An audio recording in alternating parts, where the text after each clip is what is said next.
All in all, the roof's pretty much done. If I can get these gable ends closed up, we'd be ready for some shingles.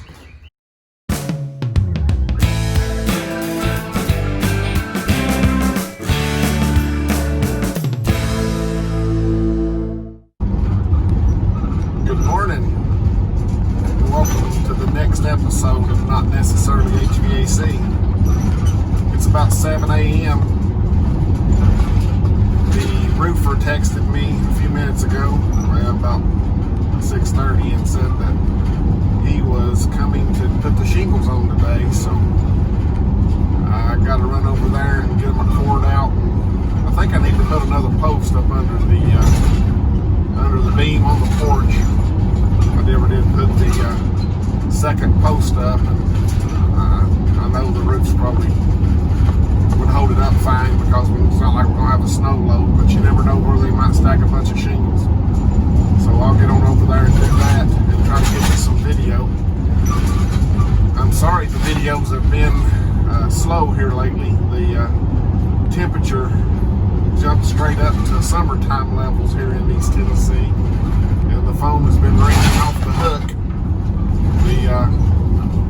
I guess everybody got their stimulus check too, so maybe I've done a bunch of change outs. It's been crazy on change outs. I got a scrapyard actually coming to my shop this morning to pick up a bunch. I got the counting, and of course some of it's left over from the end of last year, but I had like 38 outdoor units or package units there in the shop, plus probably even more than that in terms of air handlers. A lot of times I don't get the air handlers hauled off as quickly as the condensers, just simply because they don't take up as much room. So I'm going to be burning the candle at both ends today, trying to keep the roofers going and get the scrapyard over at my shop. Fortunately, everything's close together over there in Elizabeth. What else happened? Oh, I had a huge tree. I told you we'd had a bunch of rain. Well, I had this huge tree fall down on my boat dock at the house.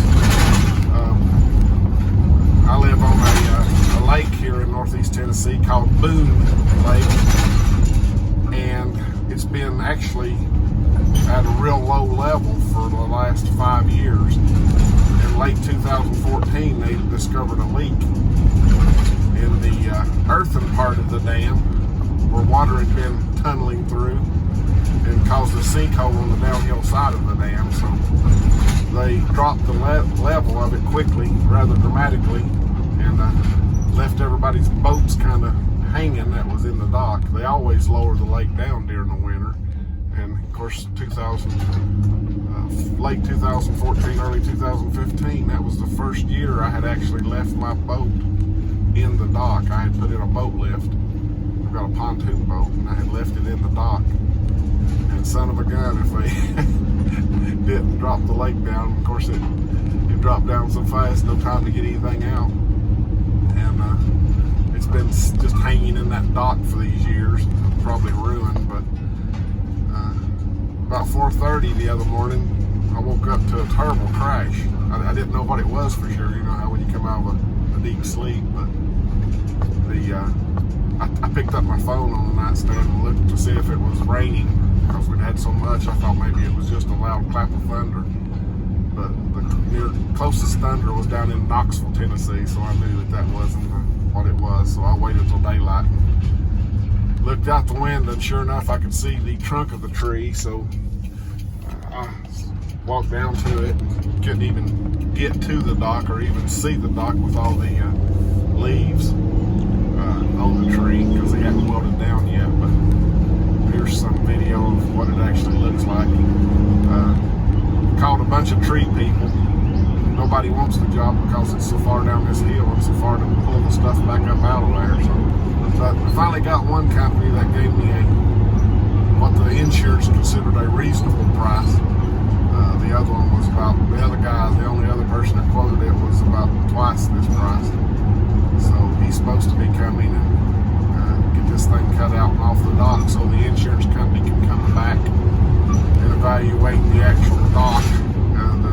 I adjuster, of course, didn't even go down there. He just went down about where the tree is and stopped and said, we'll get the tree out and then I'll come back. So that's another little project I get to deal with, as if I didn't have enough going on. But I'm charging my drone. I thought we might be able to get some video of the roofers this morning when they get started. I got my my gable walls closed in. I know we were talking about that on the last video. I got those closed in so the roofers could come. He was on vacation last week. Got the doors and windows there. I stuck the front door in the hole like we talked about. But I'll get some video of it when we get there and hopefully get back up to date on this thing, and maybe it'll slow down a little bit in the HVAC world and I can get back to work. Okay, I made it. Like I say, I got the gable ends closed up and ready for the flashing. Got the doors and windows delivered. Went ahead and stuck the front door on. Just put it on with I think 3 screws up through the hinges, and then got one over here under the weather stripping. There it is. Just shimmed it temporarily. It shuts pretty good. That threshold cover kind of holds it, but Mom just wanted a solid door there so she'd hang a reef on it. What she really wants is a full clear view storm door on the front of it so she can leave it open most of the time. I haven't cut out the other windows yet. That's the door for the laundry room. It's going to have some light in it, and then there's the big window and all the little windows. I had to locate this shower stall and build these 2 interior walls in order to locate this B vent so I could get it stubbed on through the roof before they came. I've just got some scrap wood screwed to the truss there just to keep it centered in the hole so they can't move it when they're putting the shingles on, keep it away from the wood. Stuck my plumbing vent through right there. It's just 3-inch PVC. And then I stuck through a concentric vent right there for the furnace. That'll be directly over a closet, which I can, it's gonna be hard to hear me. At any rate, we'll get to that when we get to it. I've got the drone almost charged out there. When their shingles arrive, they'll start putting the roof on and I'll try to get a little footage. I had to leave and go meet the scrap people at my shop, so I didn't get to see them get started, but they've got about half of one side going on here. I'm gonna get the drone and play a little bit.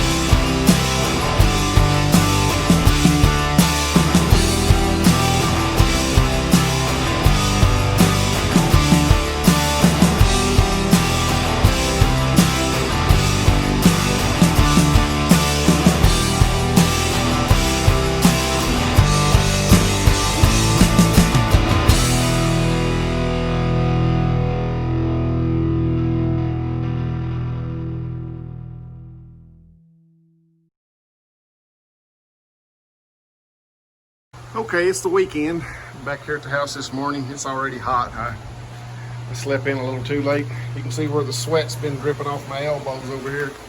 Getting this house wrap on under the porch here. I'm going to, it's dark in there. You can't see what you're doing. I cut one little window out there where I got the fan.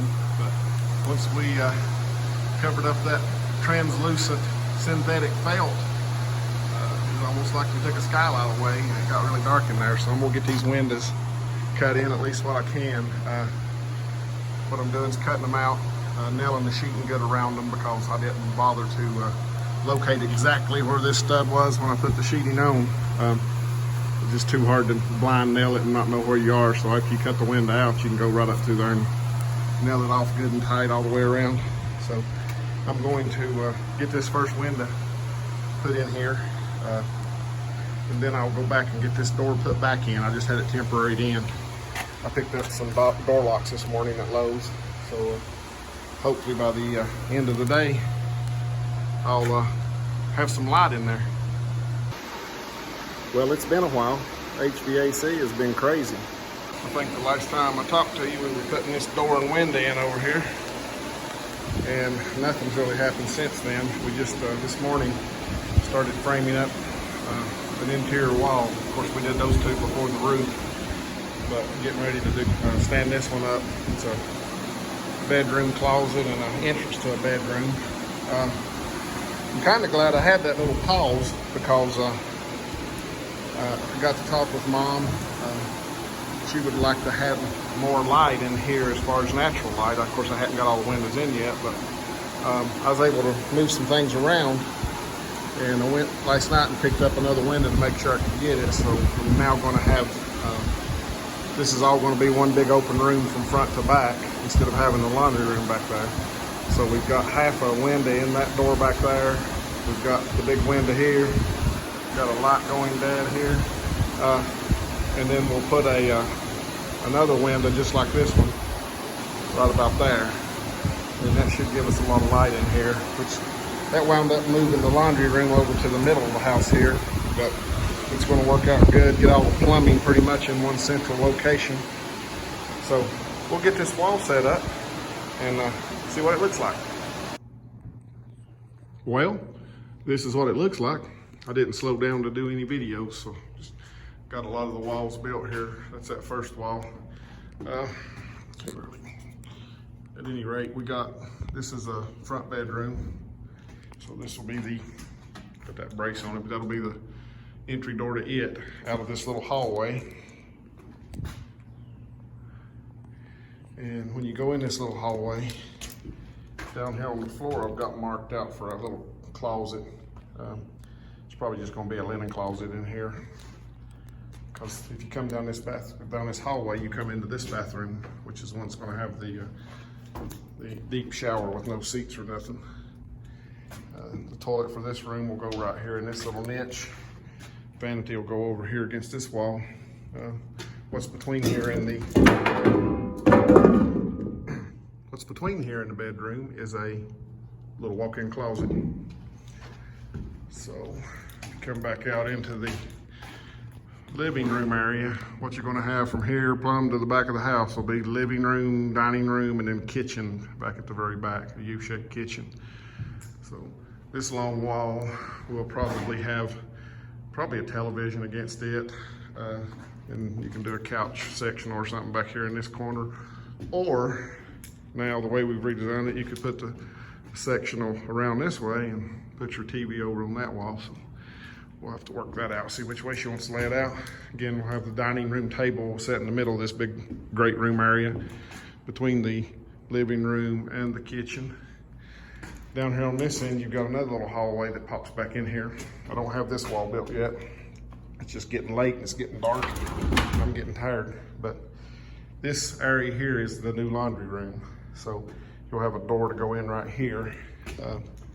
Got it laid out to do cabinets for about 5 feet with a deep laundry sink in the actual countertop. And then you'll have your washer and your dryer.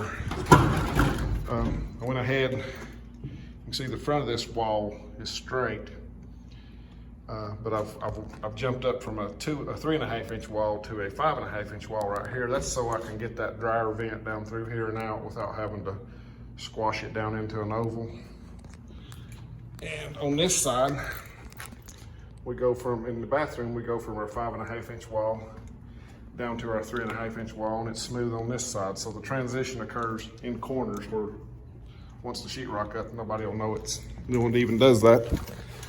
Same thing over here, it happens in a corner. This little area here is pretty much like dead area because that's where my B vent's gonna come down for my water heater. Of course, I could have slid this back and gotten a little smaller space because I don't need that much for that B vent, but that would have put that toilet flange on top of a joist. So what I did, I located the joist. So put the toilet flange, it'll go right up against the joist. And then I measured back to the wall. Made this space as small as possible, but not messing up with my joist down there. But I'll probably on this side, since the toilet sets this direction, I can probably go in between these two studs, or maybe even more than that, and make a towel niche that goes all the way back to this wall. It'll be a little over 1 foot deep now, so that'll be a good depth to roll up your towels and stick them back in the wall or whatever. Just gives you some extra storage space.